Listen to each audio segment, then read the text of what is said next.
We've moved on to chapter 21 now, here in the book of Deuteronomy. It reminds me, of course, that we've moved on to the Gospel of Luke as well in our liturgical readings. If you've noticed last week and this week, now on to Luke as we continue our time through the various Gospel readings, cycling through. We're almost complete. We'll come to the Gospel of John once we've finished this one, of course, probably by sometime next year, and we'll have completed the full cycle of the Gospels since we came out of COVID. So if you're interested, keep reading through the book of Luke. We'll be going through Luke as we go through. Here, however, today we are in Deuteronomy in the sermon. We've moved a couple of weeks there through chapter 20, all focusing on this concept of warfare and everything else in between. This passage that we have, the first 9 verses of this chapter, chapter 21 in Deuteronomy, gives us a very enjoyable and interesting sermon to preach upon. It is probably without doubt, quite frankly, one of the most direct and obvious typological allusions, which is just basically a fancy way of saying an image or a way of foreshadowing who Jesus Christ is, and in this case, what he would do from the future referential sense. In fact, it's one of the most obvious passages in all of the Pentateuch, the first 5 books of the Bible, to this aspect of Christ as a substitutionary sacrifice, someone who stands in our place and deals with the consequences of evil. If you were to ever want to find out who on earth is Jesus Christ, what is the meaning of his life, what did he do, and more importantly in this particular case, why did he do it? From the book of Deuteronomy, this would be maybe first on the list of passages to go to, because there are both general and even, in fact in one portion, specific things that are commanded here thousands of years, in this case 1,500 years before the time of Jesus Christ, that give a direct foreshadowing. It's why we use this word typology, right? It gives an image of Christ and his sacrifice. As we go through, we're going to subdivide these 9 verses into 3 broad sections as we work through here this morning for our time, to help us understand not only what the context is of the actual command that's being given, why this is being explained in this context, but then what it's doing to help the ancient Israelites in this case, and for us now here today, to be able to see and understand about the nature of evil, of sin, the effect that it has upon the world around us, the problem that it provides by virtue of that evil action of mankind, as well as what is needed, what is necessary, what is required to atone for it, to make it right, to fix the indelible problem that comes from even the worst of things, in this case of the example given, the unjustified shedding of blood, murder. We've seen murder used as an example in regard to law, in regard to right and wrong, for obvious reasons, multitudes of times throughout the book of Deuteronomy. Okay, it is one of the worst things that can occur, the unjust shedding of blood, the shedding of the innocent, or the slaughter of the innocent, I should say. And this is no different in the passage we have here. There are particular aspects that will come through that will be requiring some elements of explanation, of course, as we go through. I'll do my best to relay those and piece those out into position for us so that we can see clearly, hopefully, what it is saying to us. But in order to do so, let's dive right in and jump into verse 1 here of Deuteronomy chapter 21. The context of the commandment, verse 1, if a slain person is found fallen in the open countryside of the land in which the Lord your God gives you to possess, and it is not known who struck him down. Okay?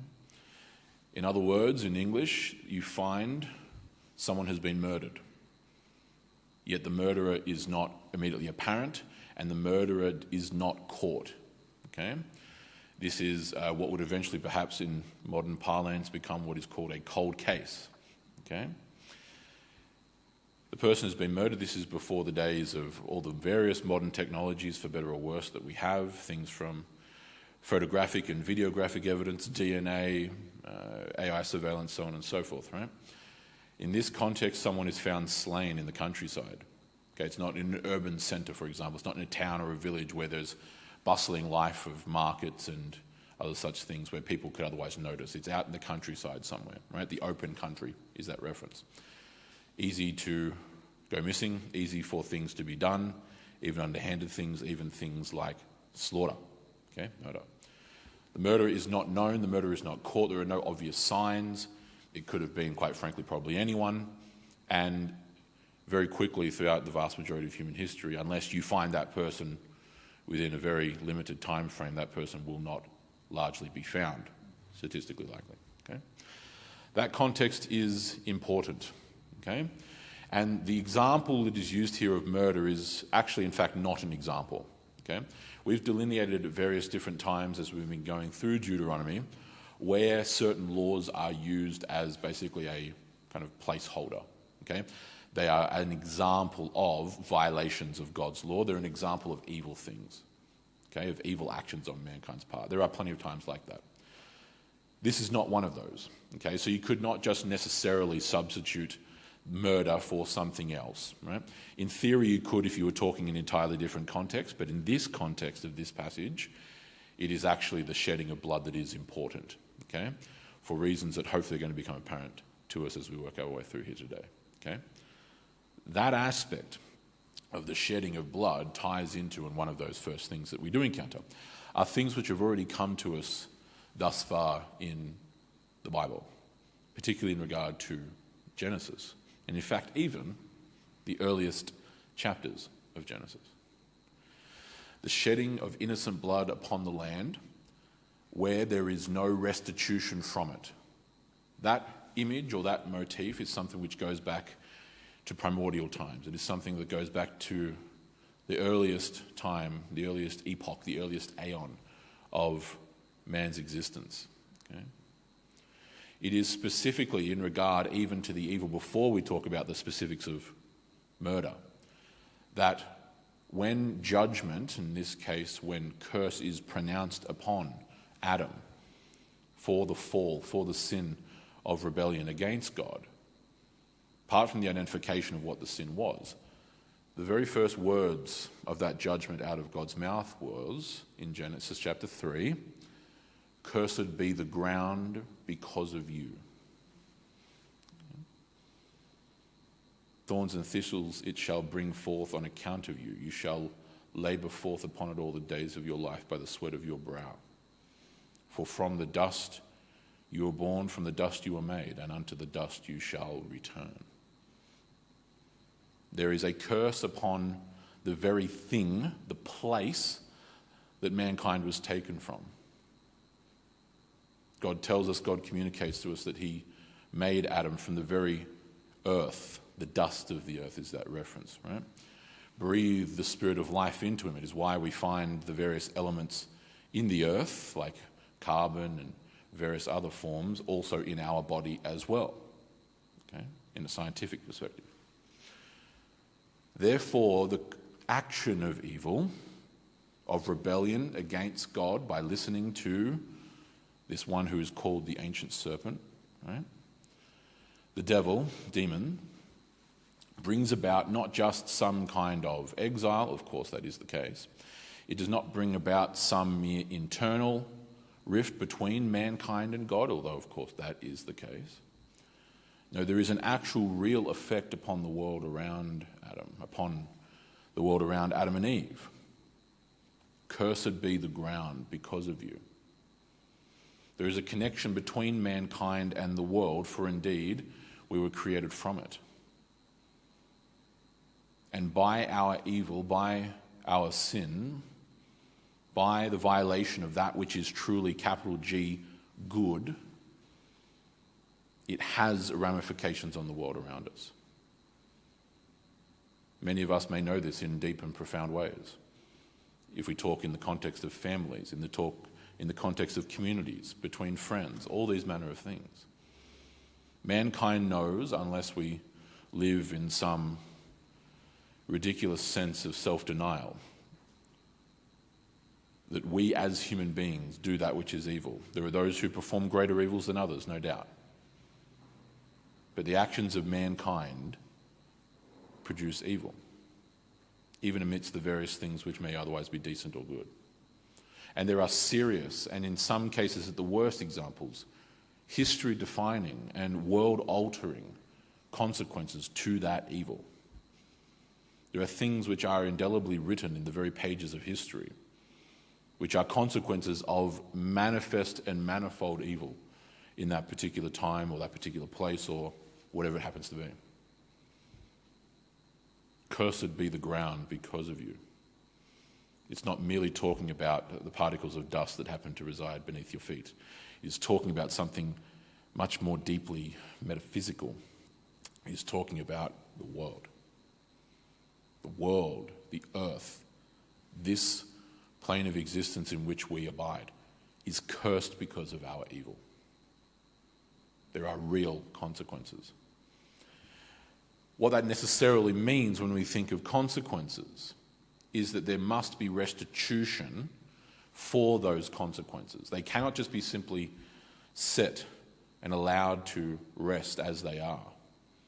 It is why even in the much more directly connective sense in regard to what we have in Deuteronomy 21, what of course follows in the very next chapter of the book of Genesis, Genesis chapter 4, well, you have the slaughter of Abel at the hands of his brother Cain. And what does that very chapter proclaim forth unto us in Genesis chapter 4, verses 10 to 12? God said unto Cain, "What have you done? The voice of your brother's blood is crying out before me from the ground.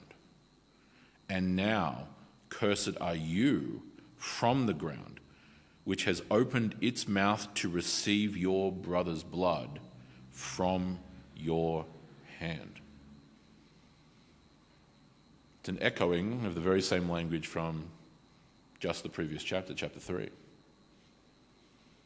Your brother's blood, unrighteously and unjustly slain, cries out from the earth, right? He's not speaking in the literal sense, right? It cries out from the earth in the symbolic, okay? It calls out for justice. It calls out for divine vengeance. It cannot just be simply left to sit there unanswered.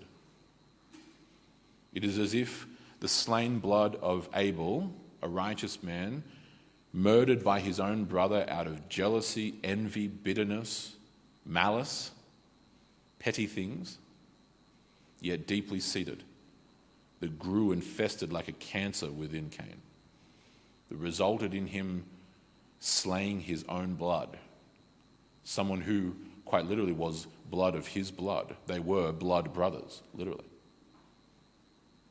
He was kin to him. The slaughter of kin can be even described as worse than the slaughter of others, again, in a progressive or a hierarchical sense. It is bad enough to slaughter the stranger. It is evil enough to do just that. But to murder one who is not only loved to you, but who is of your very own flesh, who is kin, who is a family member, is even worse again. They shared the same origin, namely that of their parents, Adam and Eve. Just as himself, Adam, came from the ground, so too did Cain and Abel come from Adam. There is this repetition almost of the imagery. And just as their father brought forth a curse into the world, brought forth a curse upon the earth, upon the ground, so too now does God in Genesis 4 repeat the same unto the Son. For in this case, the sins of the father have become the sins of the Son, yet in even worse degree.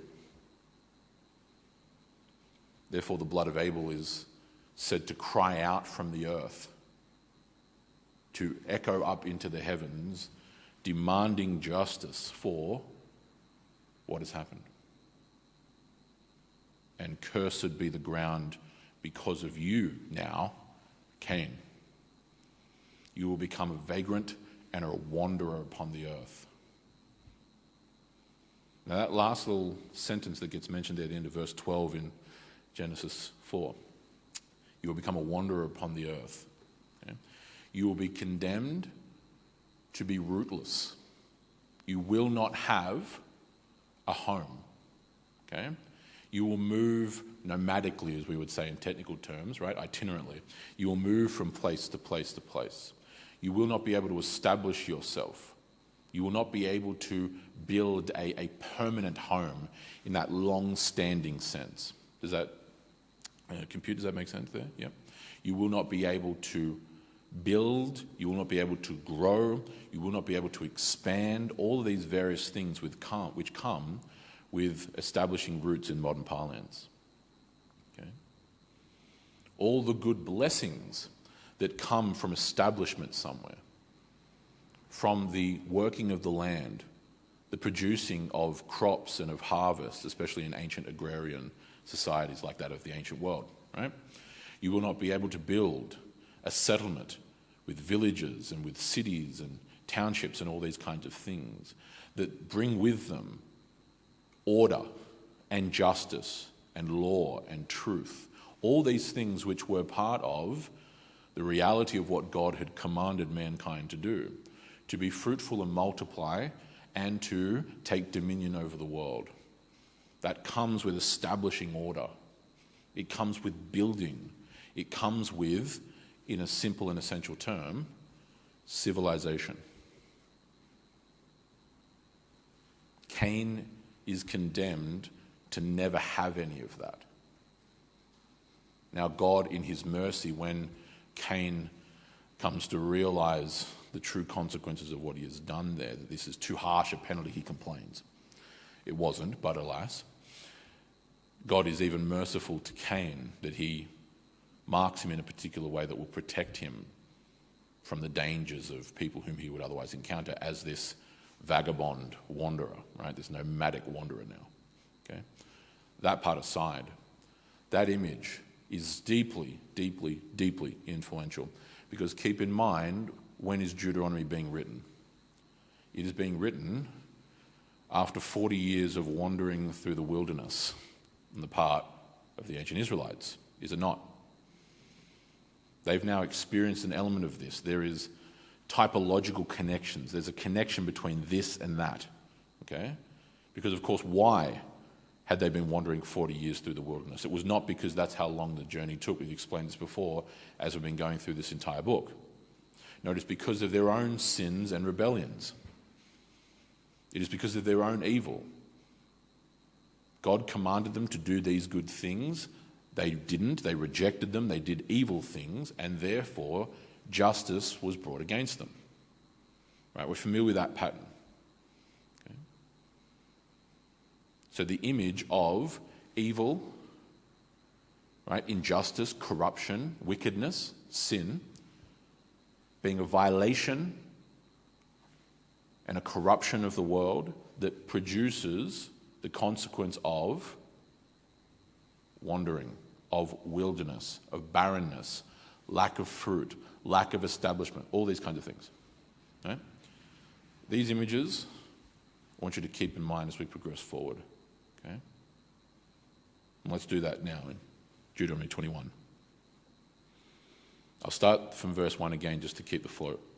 If a slain person is found fallen in an open country of the land in which the Lord your God gives you to possess, and it is not known who has struck him, then your elders and your judges, so the civic authorities, right, shall go out and measure the distance to the cities which are around the slain one. So find the nearest city to this particular place in the open countryside where this murder has occurred, or at least where the body has been found. Right? Verse 3, and it shall be that in the city which is nearest to the slain man, that is, the elders of that city, shall take a heifer, okay, bovine cow, right, shall take a heifer of the herd, which has not been worked and which has not pulled in a yoke. We're going to come back to that later. Right? We'll come back to that later. And the elders of that city shall bring the heifer down to a valley with running water, which has not been ploughed or sown, and they are to break the heifer's neck there in the valley. Okay?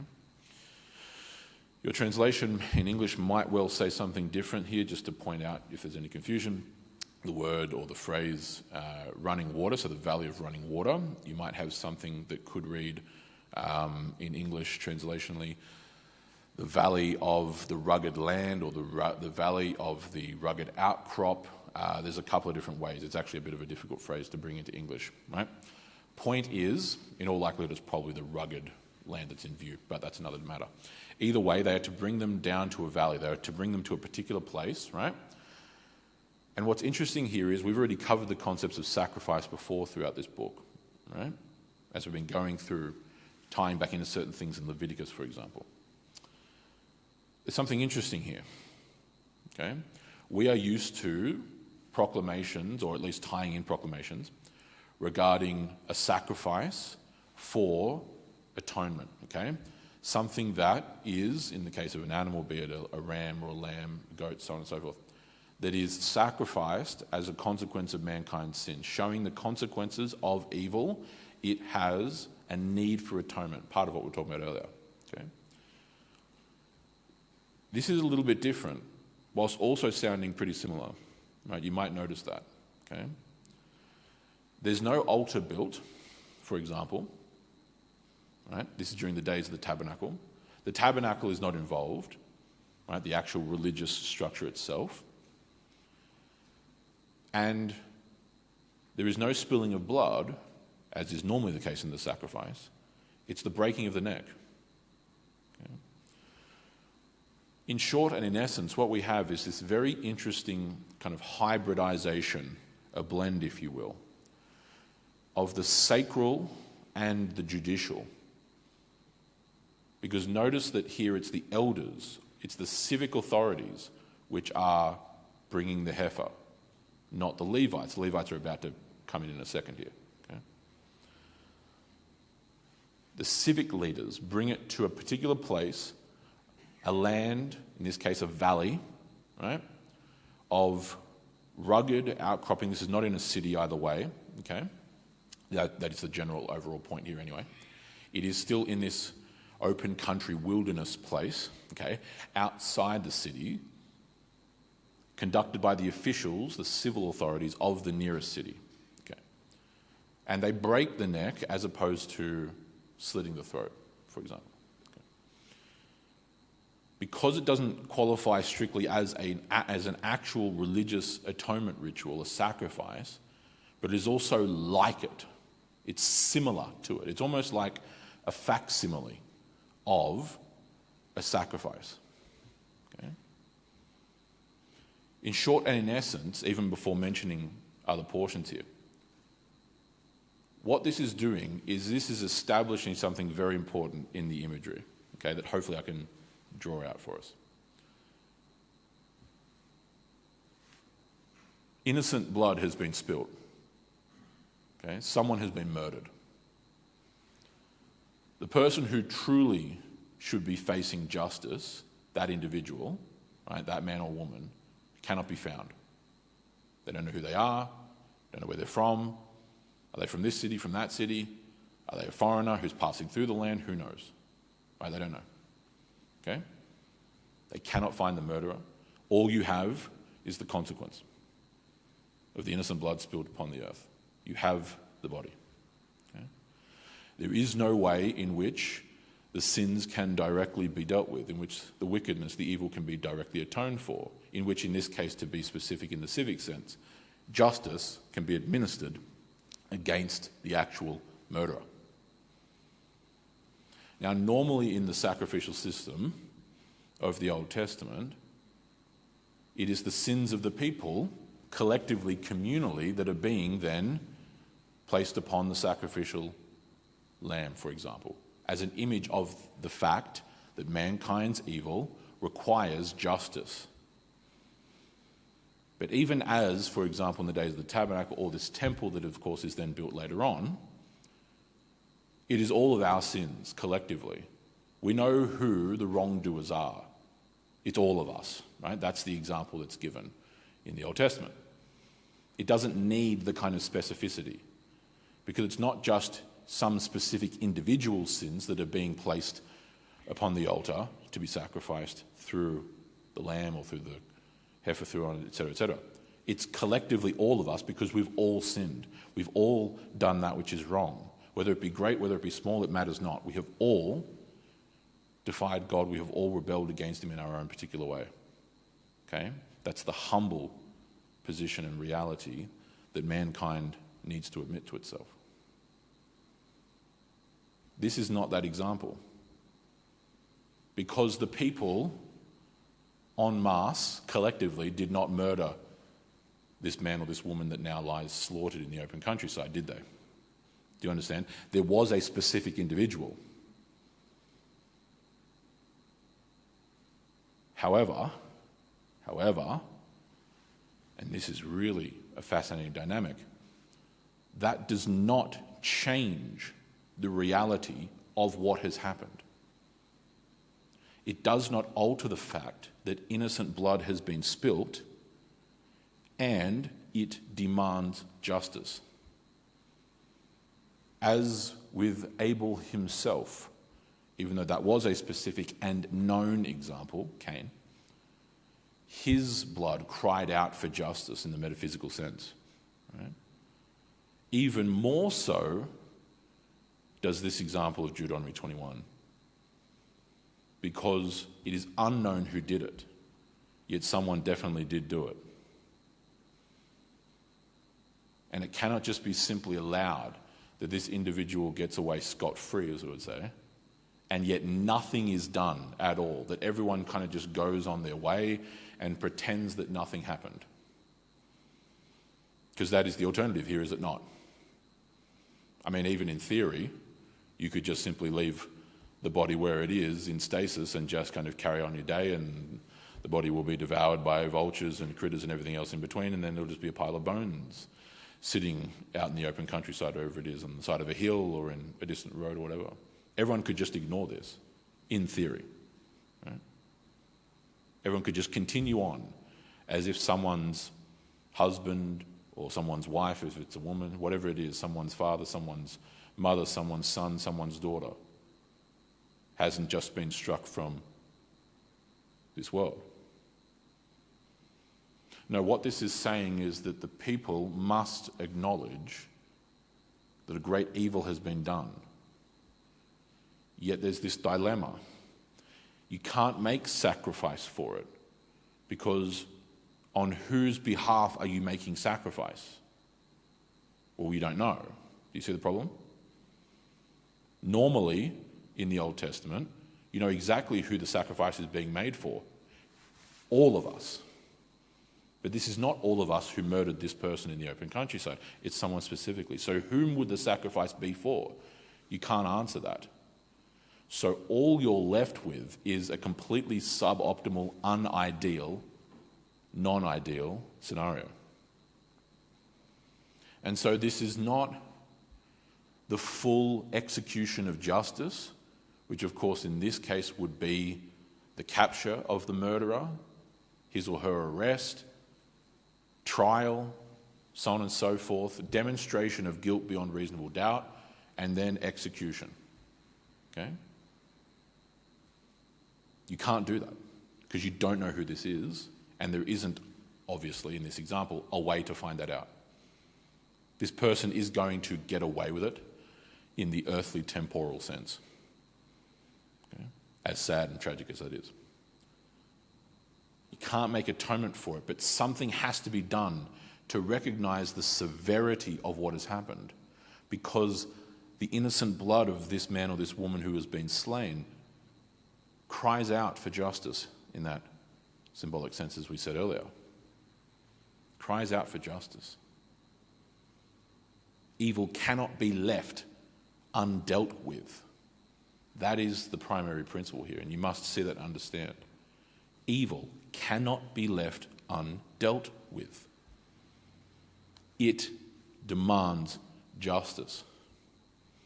Because evil, wickedness, sin, all those terms synonymously, that we as people do and commit, great and small, as I said earlier, is itself a very violation of the divine order that God has created in the world. God, in his goodness, has created a good world. A world that was once good. A world in which perfect goodness once existed and abided. God is just. He is right. He is righteous. He created an order from that goodness that is just, that is righteous. The violation of the divine law, the violation of God's commands, is a violation of that order. It is not just merely, as we think in modern materialistic terms, the violation of some specific statute written on a piece of paper somewhere in an office or on a computer in Canberra or in Sydney. Right? It is not the violation of a deaf, dumb, and blind law that has no thought, that has no power, that has no essence beyond the ink in which it is written. No, the violation of the divine law is the violation of the divine lawgiver. It is a violation of God's own character. It is a violation of his nature. It is a violation of his essence. He is the very fountain of what is good, what is true, what is just. And it cannot be left unanswered. So then the picture that we have building here from verse 5 is the incorporation of another very important element. Then the priests, the sons of Levi, okay, the Levites as we call them, the Levitical priesthood, shall come near. So they shall come alongside of this. For the Lord your God has chosen them to minister for him and to bless in the name of the Lord, and every dispute and every assault shall be settled by them. And the elders of that city who are nearest to the slain man shall wash their hands over the heifer, whose neck was broken in the valley. And they shall answer and say, our hands did not shed this blood, nor did our eyes see it. Okay? So this is the demonstration that, again, in a very obvious ritualistic, symbolic sense, the elders are not guilty. The Levites are not guilty, right? They did not actually murder this person. They're not making an atonement, right? A sacral judicial quasi-sacrifice for themselves.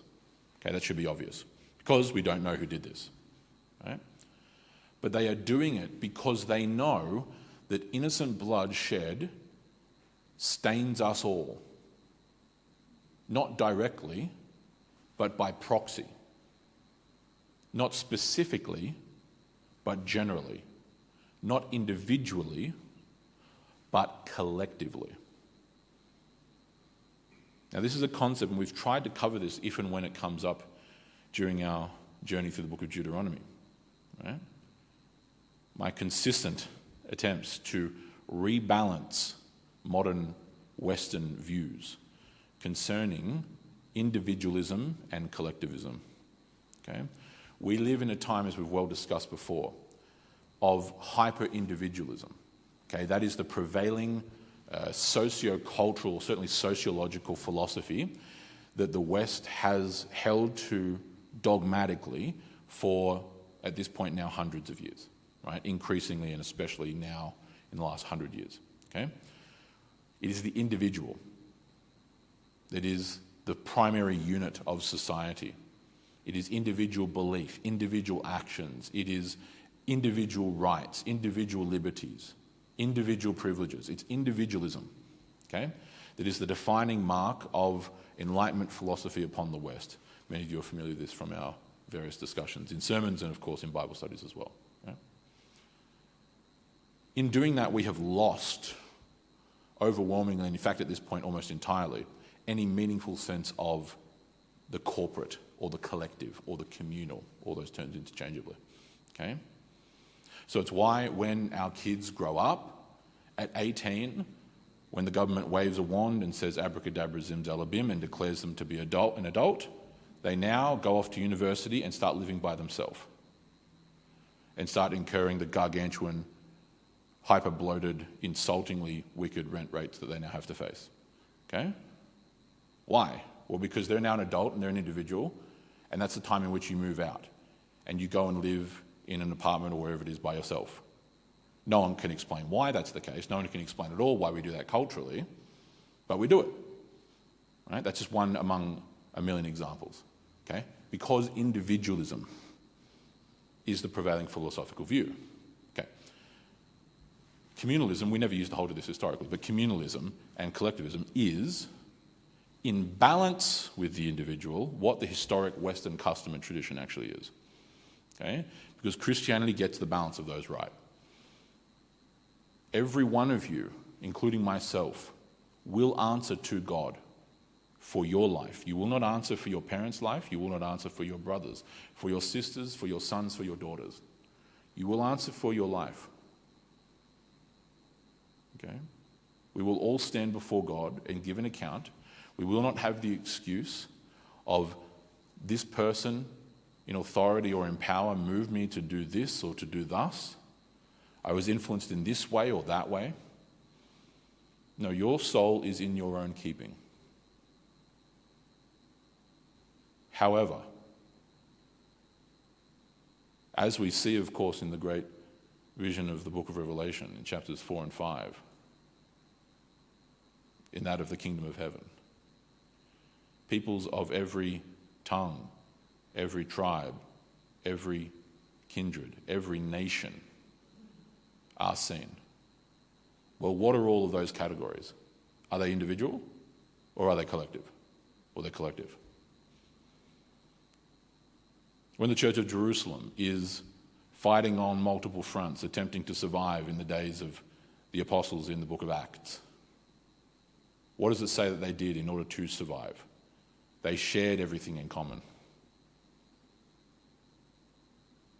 That sounds a little too vaguely communist for our modern Western ears. Right? It's of course not literally communism, right? But it sounds like that. That's why we have such a reflexive reaction against it, because of our individualism. Okay? This is my point. Why are they doing this quasi-sacred, quasi-sacrificial ritual here in Deuteronomy? Because after all, they washed their hands as commanded by God and explicitly as an act pronouncing, we did not do this. Right? We're not personally, i.e. individually, guilty of this. Well, it's to hold both of these things in balance. They themselves, the elders of the city who are doing the quasi-sacrificial ritual, did not murder the person. But the blood of the innocent cries out from the earth. And injustice has occurred. Something has to be done to acknowledge this. Something has to be done, even if it's imperfect, to acknowledge the injustice of this great evil. Something has to be done. It cannot just be simply left to sit. Now, this is where we draw the most obvious and direct connection into the New Testament. Okay? It's going to require us to zoom out and then zoom back in. Right? Zooming out on Deuteronomy 21, what have we had? Murder, evil, spilling of blood, right? Evil actions which cannot be restored in and of themselves. You can't undead someone. You can't unmurder someone. You can't unkill someone. Okay?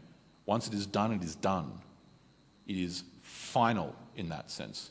Okay?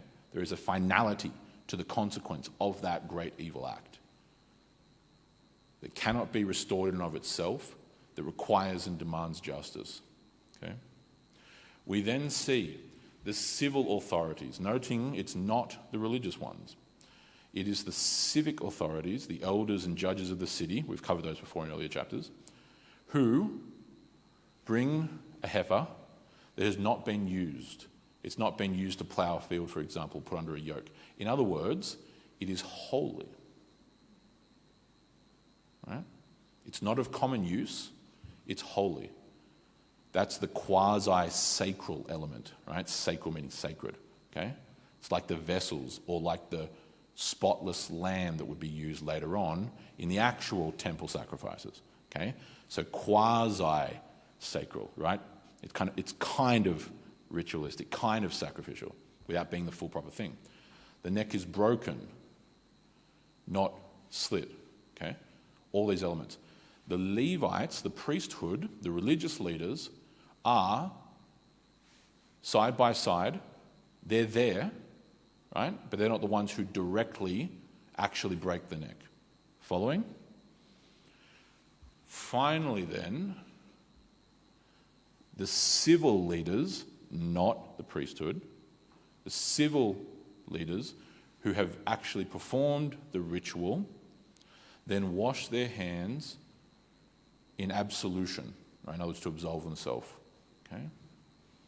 We did not kill this man, we are not responsible.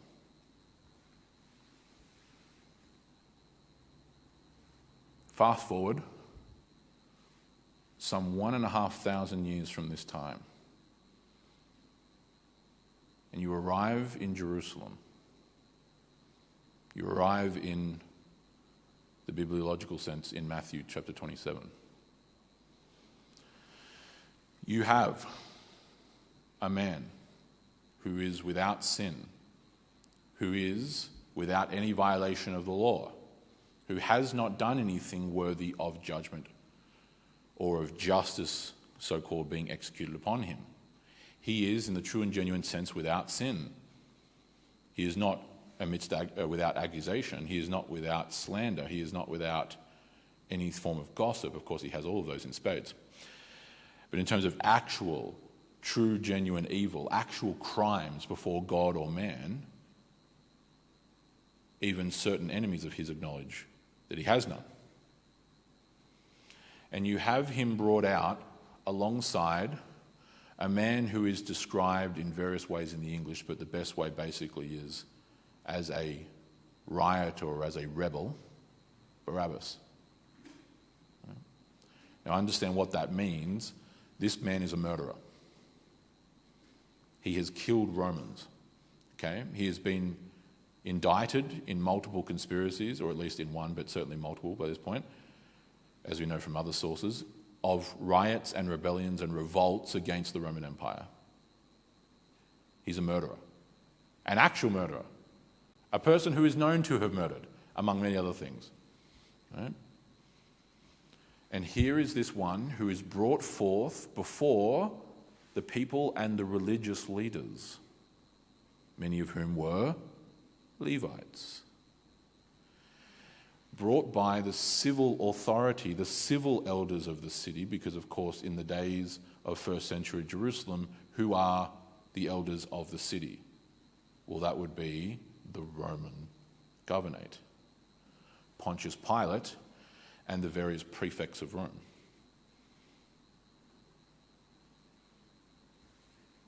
A choice is given. The guilty and the innocent. Now, apart from playing into parts of the book of Leviticus of the sacrificed lamb and then, of course, the scapegoat, which is where we get that term, right, who's then sent out free, right? That image, a whole other side, and a whole different sermon. What happens here? He is presented as a substitution for the one who should face guilt, the murderer, and of course, who is chosen to actually bear the consequences of evil. Is it the murderer? No, it is the innocent. The heifer in that image. Because in our example in Deuteronomy 21, in our case, who should face the justice? Who should face the consequences for that murder? This is not a complex or trick question either, right? A random bovine creature or the person who actually murdered the other person? Well, of course, we know it's the latter. The murderer should face the justice for murder, not an otherwise innocent animal. But what is left when the murderer will not face justice? The innocent animal. The sacrificial animal.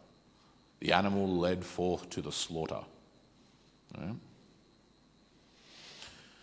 Brought out by the civil leaders, the civil rulers, not the religious ones. The religious ones are brought near as they stand in the crowd. What does Pontius Pilate, as governor of Judea, say? I find no evil in this man. He is blameless. He's spotless. He is like that heifer. Right? Holy.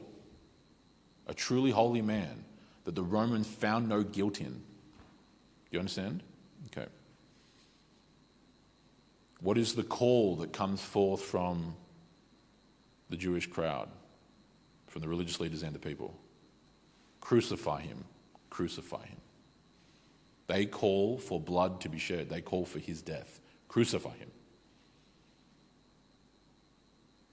What then happens? Pontius Pilate then turns,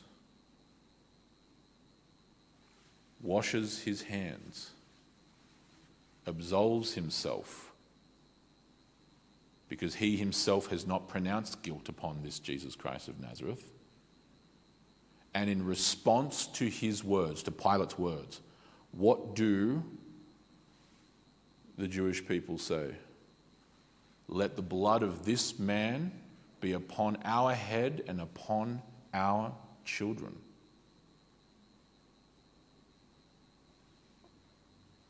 I want you to see what they've done in that account. See what plays out there. Cain and Abel. Deuteronomy 21. Cursed be the ground because of you. And the wording, of course, of Genesis 4, just to remind you again what that said. The voice of your brother's blood is crying out to me from the ground, right, from the earth. And now cursed are you from the earth, which has opened its mouth to receive your brother's blood from your hand. The earth opening up, in other words, Abel dies and is buried. Yeah? His blood, his innocent blood, cries out from the dead, cries out from the earth. Because of you, because you have murdered your brother. Right? Cursed are you from the earth, which has opened its mouth to receive your brother's blood from your hand. Let the blood of this man be upon our head and upon our children, the very same man who we have called to be crucified, who will then be buried in the earth, whose blood was spilt upon the earth and cries out for vengeance. Man murdering God.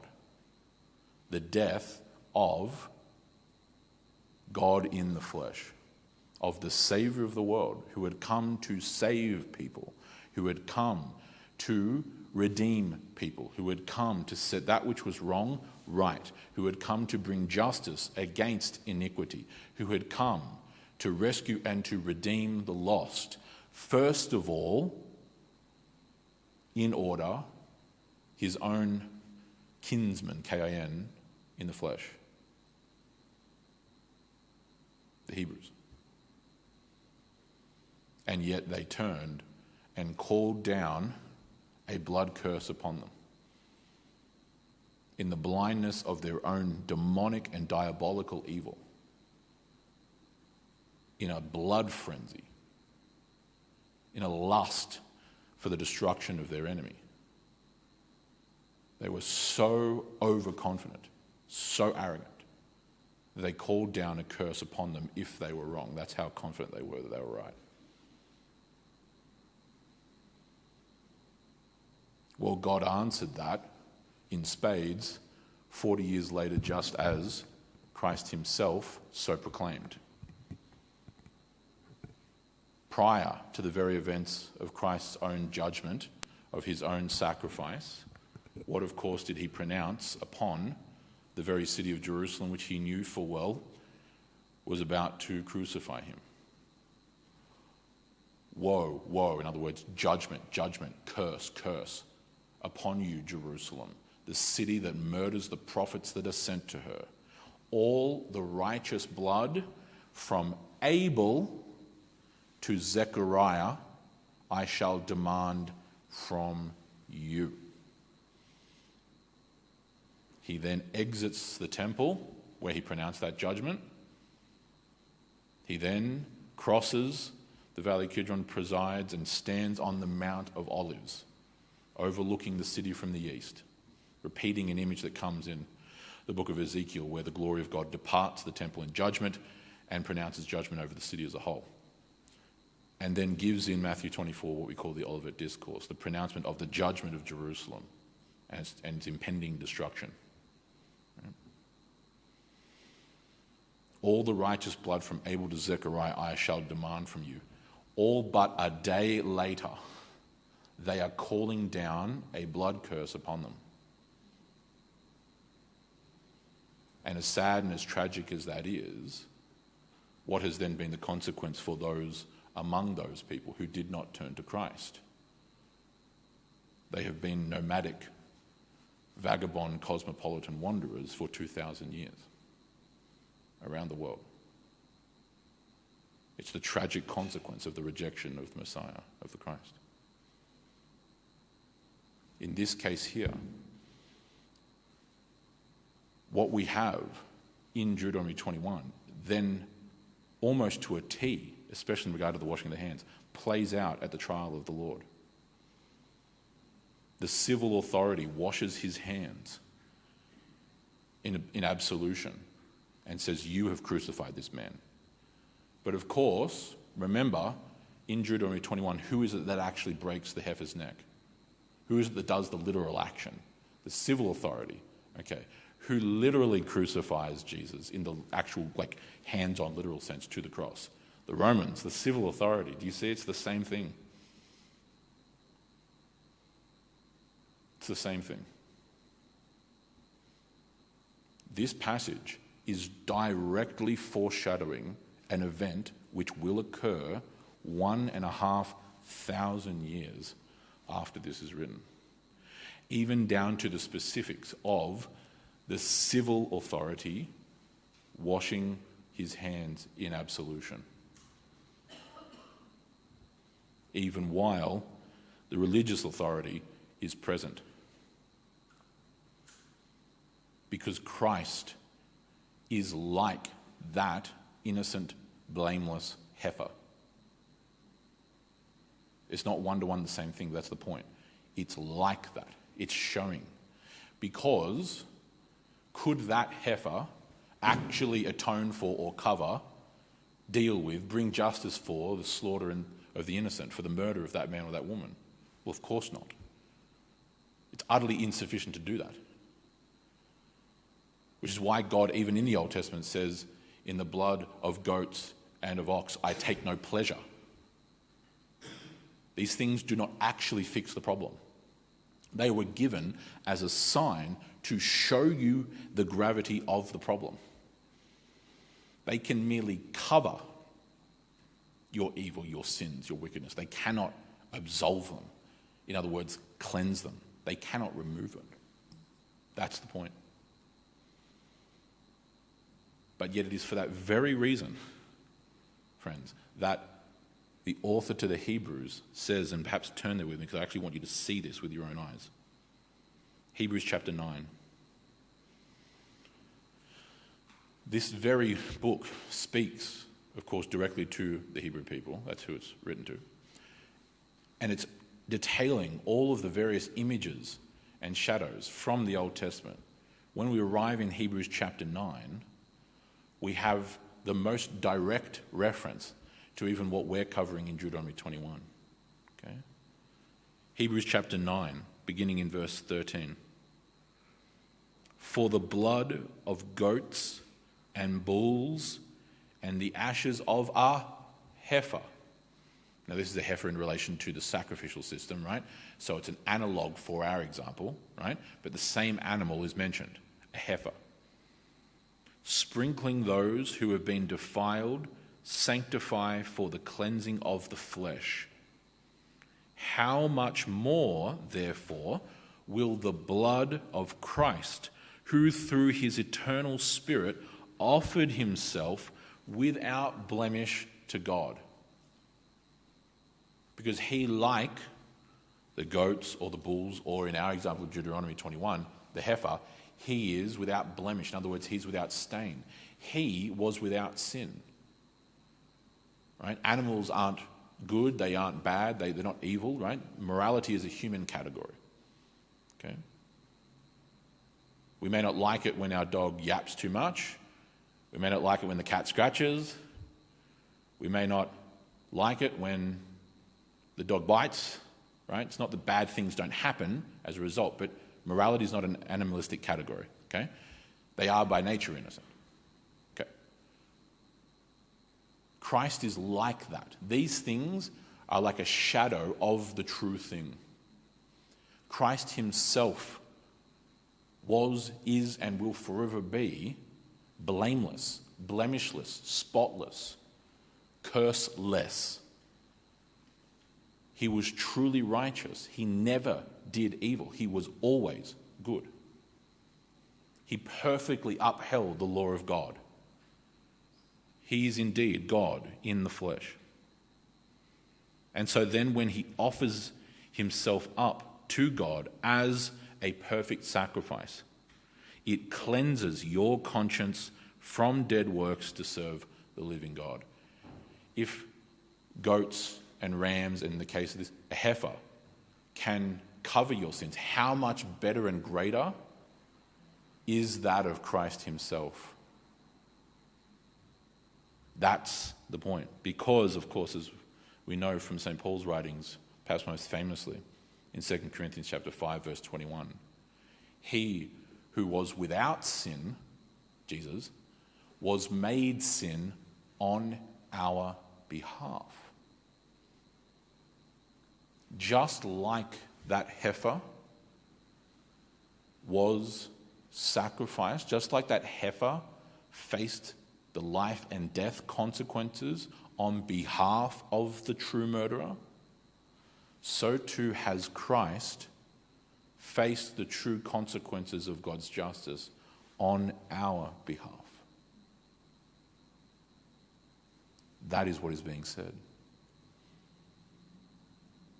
Before you ever knew of him, before you had ever heard of him, before you ever loved him, before you ever submitted to him, before you ever followed him,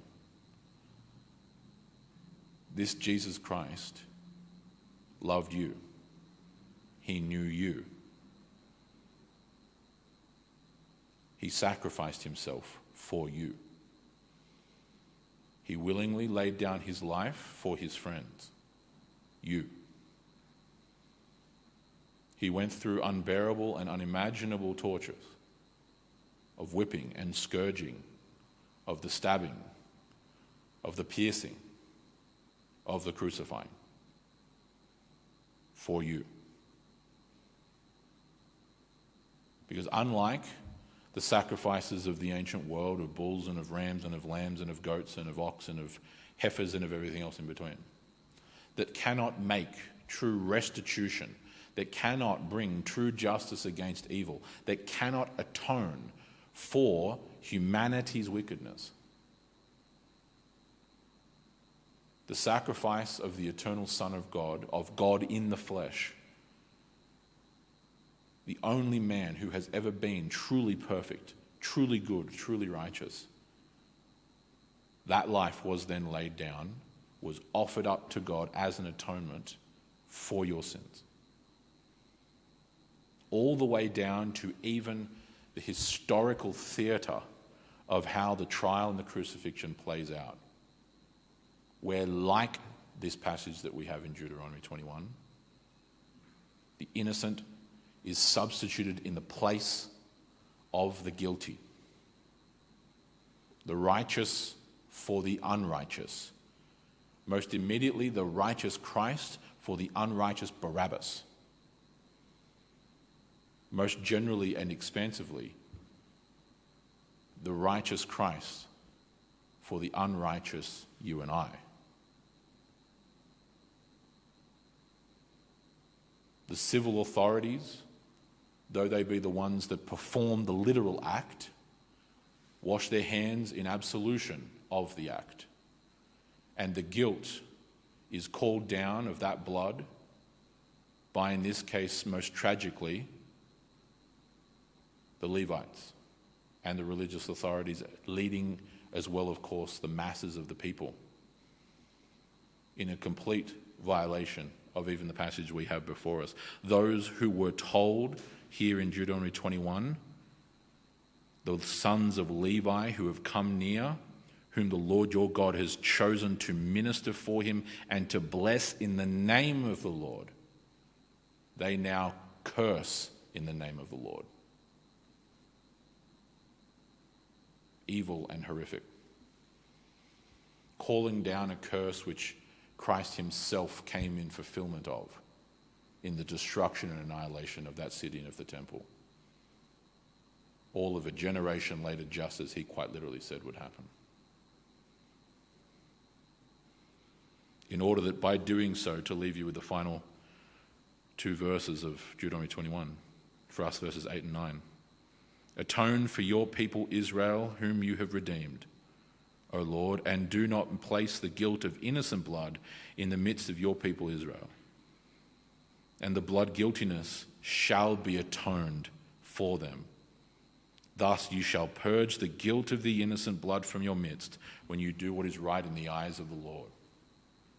Even though the people here amassed had not specifically killed that person in the nurturing countryside, there was a curse upon the land as a result of it. It needed to be atoned for. It needed to be purged. For us, we are the ones like those who have murdered in the wilderness. That is the image of our evil. For indeed it was our evil which did place that Christ upon the cross, not in our direct hand, but by our sins being placed upon him as the atoning one. Yet praise be to God, for indeed he has stood in our place. He substituted himself for you. He made the true and the ultimate sacrifice on your behalf and in your place. For the humble of heart truly recognize that we ourselves deserve to face the consequences of that which we have done in this life. But the gracious gift of God is this: someone else, namely he himself, has faced the justice and wrath of our wrongdoing for us already. And he offers us redemption through and by those very means. That the righteousness which he himself bears is gifted to you. That your sins are able to be absolved, your wickedness cleansed, the indelible curse residing upon your very soul removed. That is the essence of the Christian religion. That is the essence of what we call the gospel, the good news of Jesus Christ. He has substituted himself as the ultimate sacrifice in our place. Therefore, our blood guiltiness before God, it has been atoned for. Amen.